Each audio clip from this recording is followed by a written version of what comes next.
2020년 4월 12일 부활절 하나님 말씀을 여러분과 나누도록 하겠습니다. 본문은 마가복음 16장 1절에서 20절입니다. 제목은 부활의 예수는 갈릴리로 가셨다. 부활의 예수는 갈릴리로 가셨다라는 제목입니다. 우리가 원하지 않은 코로나19로 굉장히 힘들게 살고 있습니다. 이 시기 속에서 예수의 임재는 굉장히 큰 힘이 될 것입니다. 그런 사실 현실을 살아가다 보면 임재는커녕 예수의 부재의 자리가 아닌가라는 그런 느낌이 들 때가 있죠. 이 상황 속에서 부활절의 의미, 예수의 부활의 의미는 우리에게 어떤 의미가 있을까요? 많은 생각을 갖게 합니다. 이것을 저는 마가복음 16장에 기록되어 있는 1절에서 8절 말씀 중심으로 마가가 가르치는 부활의 내용으로 우리에게 소망을 주시는 하나님의 은혜를 나누고자 합니다.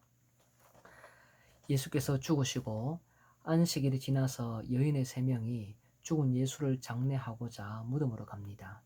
그들은 앞에 15장 40절, 47절에 보면요. 예수께서 십자가에 달리실 때에 끝까지 따라간 자들입니다. 그리고 갈릴리 공생의 첫 사역 때부터 함께 예수를 따라다녔던 자들이기도 합니다. 그러나 이들이 예수의 무덤을 찾아가면서 장례를 마무리하고자 할 때에 좋은 현상인 것처럼 보이지만 이들이 하나 무지한 것이 있습니다. 그것은 예수의 장례는 과거에 이미 치러졌던 바가 있습니다. 14장 8절 보면 베다니 나병 환자 시몬의 집에 있을 때 한 여자가 옥합을 깨뜨려 예수의 머리를 부었습니다.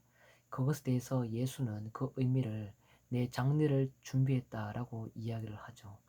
그렇게 장례식은 끝이 났고 예수는 죽으셨다가 이제 부활하시는 장면인데 이 여인들이 지금 그런 장례의 절차 앞에 있었던 사건을 모르고 무지한 채로 다시 장례를 마무리하려고 가고 있다는 것이죠.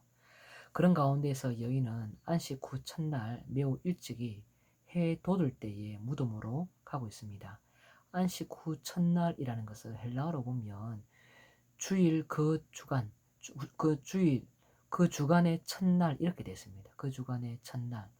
이것이 잘 번역되어 있는 성경이 가톨릭 성경인데 그 말은 곧 뭐냐 하면 이 마가복음을 읽고 있는 공동체가 율법이 완성되고 안식이라는 개념보다 오히려 주일의 개념을 중심으로 이해를 하면서 신앙 공동체가 서져 있다는 것을 기억을 할 필요가 있습니다.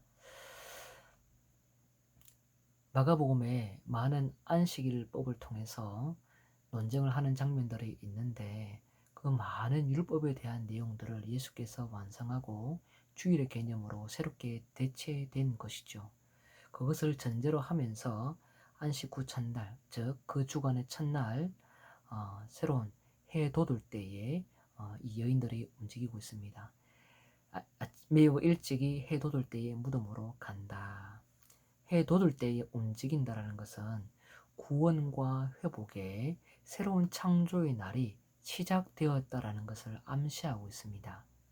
이런 문학 기법을 통해서 앞으로 일어나고 있는 일들은 모든 것이 새로운 날들이야.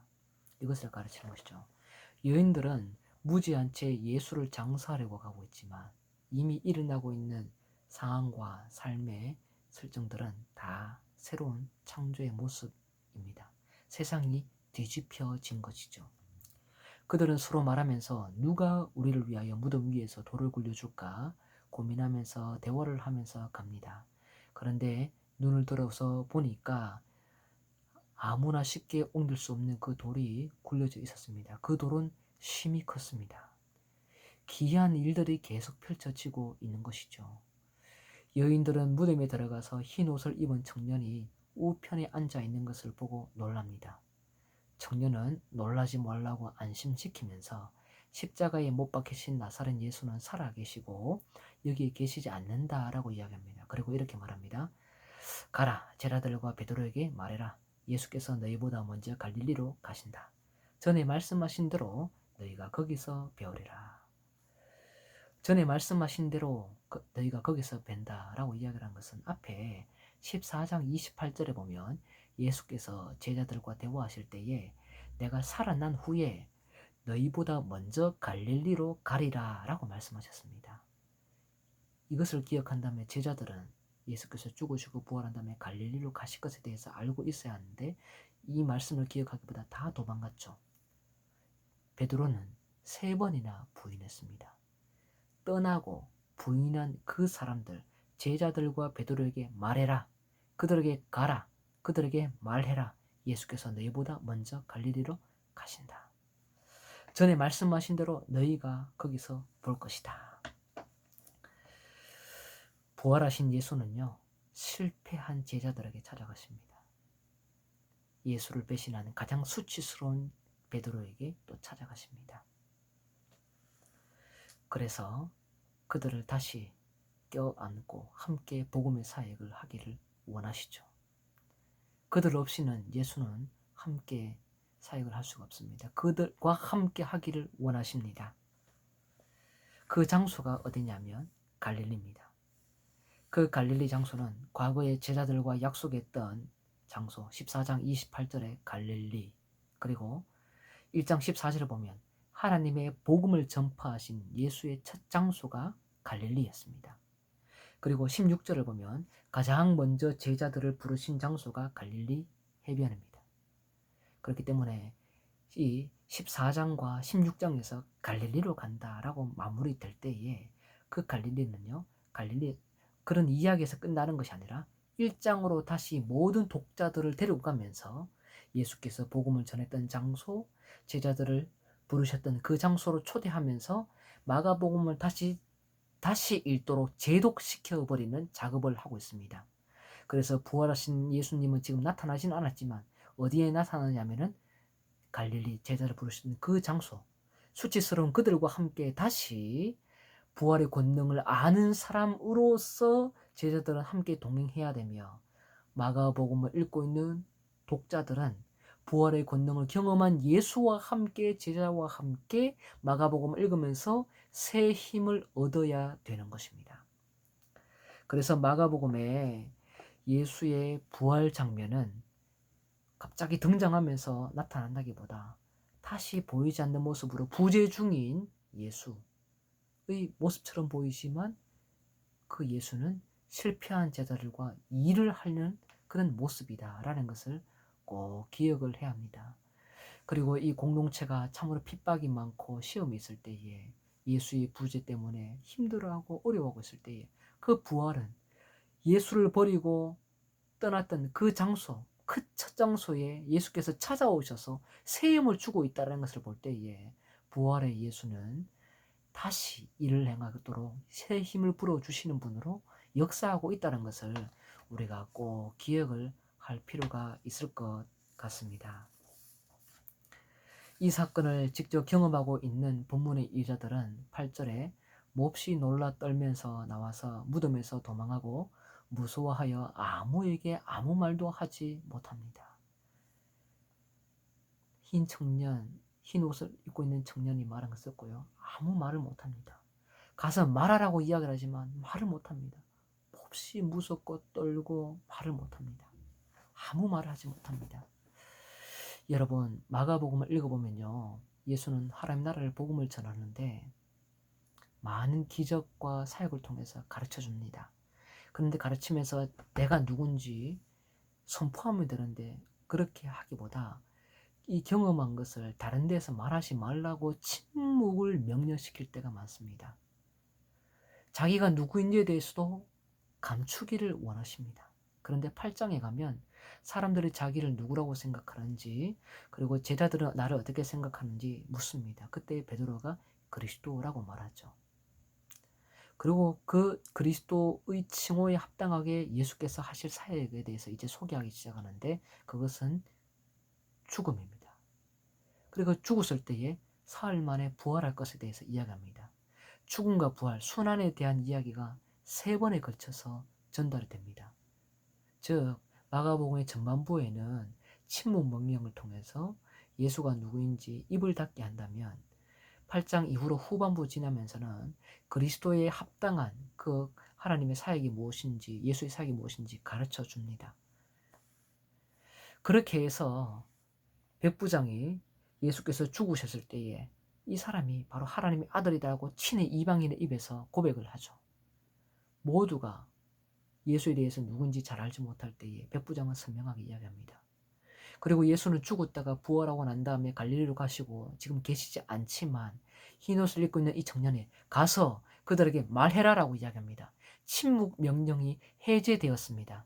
입이 이제 풀려서 근질근질한 입이 말하기 시작해야 됩니다. 그러나 이 부활한 예수가 계시지 않고 이 청년이 말한 것이 갈릴리로 가셨다거나 갈릴리로 가신 예수에 대한 이야기를 이 여인들이 듣고 입이 막히기 시작합니다.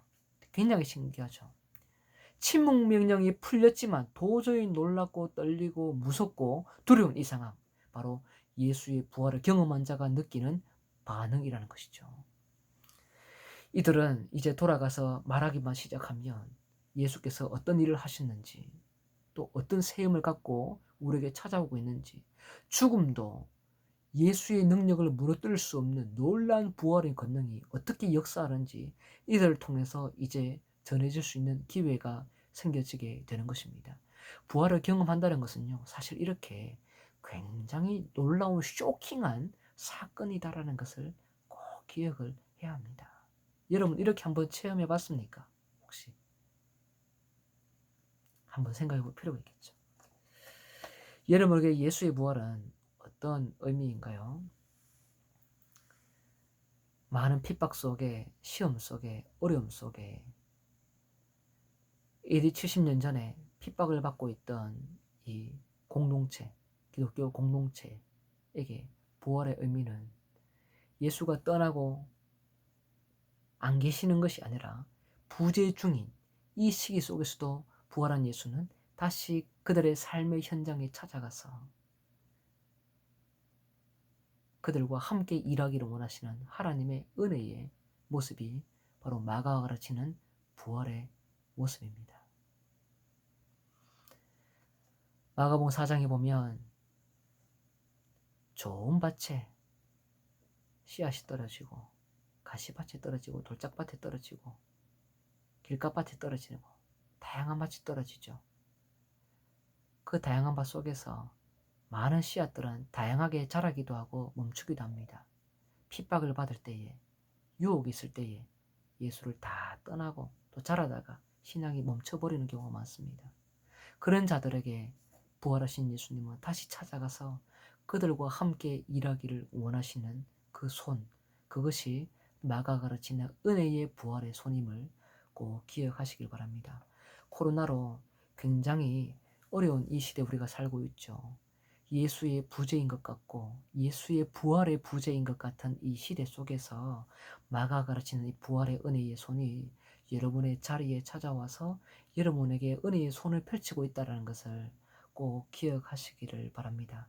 그러므로 예수의 부재가 절대로 부재의 자리가 아니라 보이지 않는 영역 속에 함께 일을 행하시는 하나님의 은혜의 손이 늘 우리를 붙잡고 있음을 기억하며 유혹받고 예수를 떠나서 여러분이 머물고 있는 갈릴리 자리, 시험받고 고난받아서 핍박을 피해서 예수를 떠났던 여러분의 현장에 있는 갈릴리 자리, 그 자리에 오늘 찾아가시는 예수의 은혜의 부활의 손을 꼭 붙잡고 하나님과 다시 한번 하나님의 길들, 하나님 나라의 시민답게 잘 살아가시길 부탁을 드립니다. 삶의 여러 아픔과 어려움의 자리에서 예수를 따르는 것이 쉽지 않지만 그 자리에 가장 세상에서 높은 그런 부활을 경험한 예수께서 여러분을 찾아가실 것입니다. 그 예수를 어린아이처럼 순박한 모습으로 맞이하면 여러분은 하나님 나라의 좌우에 앉게 될 것입니다. 마치 16장 5절에 흰옷을 입은 한 청년이 우편에 앉은 것처럼 말입니다. 이런 부활의 은혜가 여러분의 삶에 머물길 주 이름으로 간절히 축원합니다.